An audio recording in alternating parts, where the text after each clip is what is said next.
अमन चैन के साथ हमारे मुस्लिम भाई रहते हैं। इतनी स्थिति में पाकिस्तान नहीं रहते। तालिबान की संस्कृति वाले लोग जिन्होंने यहाँ पे देखा हर घर की 10 साल से लेकर के 15 साल तक की बच्चियों को उन्होंने अपहरण कर लिया। 20,000 लड़कियों को उनके माँ से बाप के हाथ से माँ के आंचल से छीन के ले गए और लेके गए। मुझे किसी ने बताया वहां पर पूर्व राजनयिक थे एक, उन्होंने बोले कि ये बात कहीं मैं बाहर नहीं बोल सकता, मीडिया भी नहीं दिखाएगी, मीडिया भी नहीं छापेगी। ये सब इन्होंने जो किया है तालिबान ने, इसलिए वहां की तालिबान की जो महिलाएं थी वो भारत के साथ है। वो इस अफगानिस्तान की महिलाएं भारत के साथ थी। जो तालिबानी जो बंदूक पकड़े हैं उनकी पत्नी और बेटी भी भारत के साथ हमदर्दी रखती है। इसलिए रखती है कि उसको पता था कि ये क्या करने वाले लोग हैं।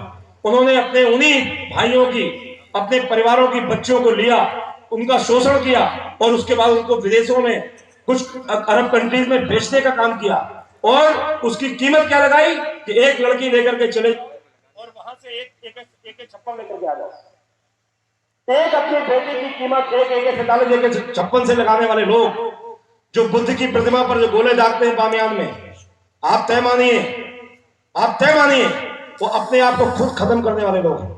ऐसी नस्लें दुनिया में कभी नहीं होती, वो पदकती।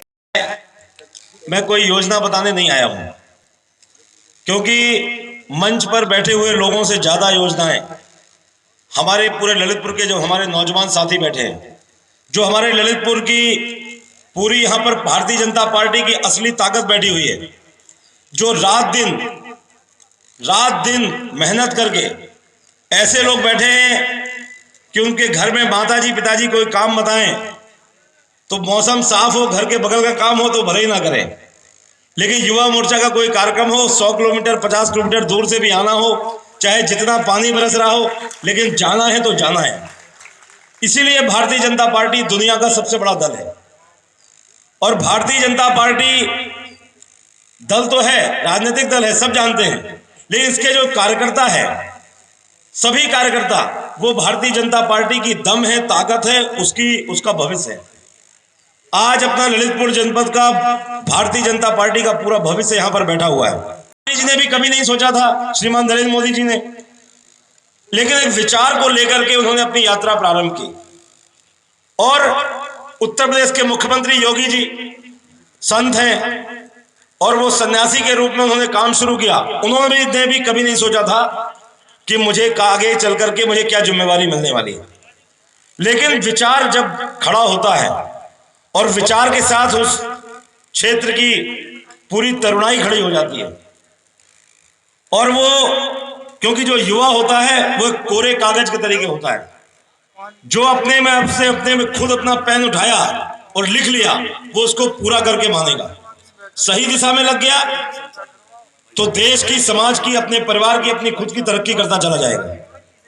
और गलत दिशा में अगर लग गया, ये ढिमा बिरादरी है, ये वो है, ये तुम्हें ये जीने नहीं देंगे, ये तुमको मरने नहीं देंगे, ये तुम्हें पढ़ने नहीं देंगे।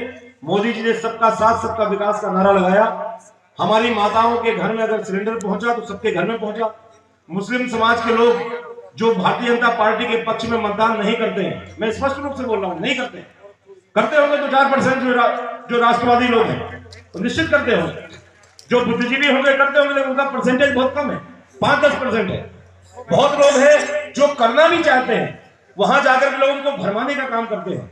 उनसे जाकर के आप पूछिए, बहुत होंगे, आपको मिलेंगे, आपसे बहस करते हुए मिल जाएंगे चौराहों में। आप उनसे पूछिए कि अगर आपकी सरकार होती तो क्या दूसरे वर्ग को, जो आपका वोटर नहीं होता, उसको सिलेंडर मिलता, उसको आवास मिलता? मैं दावे के साथ कहता हूं, जिस समाज ने, मुस्लिम समाज ने भारतीय जनता पार्टी को ना के बराबर वोट देने का काम किया है, आवास हिंदुओं से ज्यादा परसेंटेज में प्रधानमंत्री आवास उन मुस्लिम वर्ग के लोगों को मिला है, गैस उस मुस्लिम वर्ग के लोगों को मिली है, शौचालय उस मुस्लिम वर्ग के लोगों को मिला है, जो राशन मिल रहा है वो भी मिल रहा है।